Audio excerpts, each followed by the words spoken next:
tell me Yeah. this.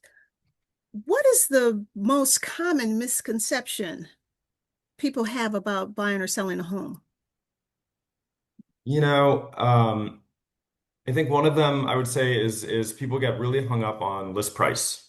Hmm. And so it's part of the education process for sure. A lot of times in the Bay Area, a list price is low, a teaser price or an auction price. And so you see things listed at 995 and they may end up selling with multiple bids well over that price. So, and you see other things that are listed too high and sell under. So especially in today's market, which is, really different than it was a few years ago with a lot higher interest rates. There are sellers that are taking losses in today's Oh, market. wow. A lot of buyers are getting fantastic deals, but you got to be able to see through the list price and really think for yourself about value and what the property is really worth and not just get hung up on the sticker price. So I think that's one. I think a lot of people assume that homeownership is out of reach and impossible for them and don't really look into the details. And the reality is, especially today, where, the condo market is down in San Francisco, in some cases 10 Oh, or even 25%.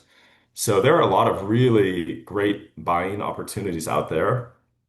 And, now is the time for folks that thought they couldn't buy. There are FHA loans. There are all kinds of ways that you can buy with a lower down payment, as little as 3% down. here in And San Francisco, even? yes, these types of instruments were typically not competitive and didn't work very well in San Francisco, let's say 5 or 10 years ago, Okay.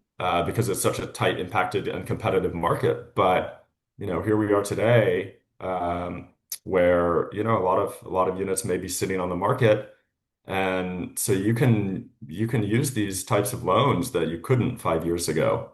So I Okay. think really um, looking into the different instruments that you have available, and don't just assume it's impossible. What about for like single parents?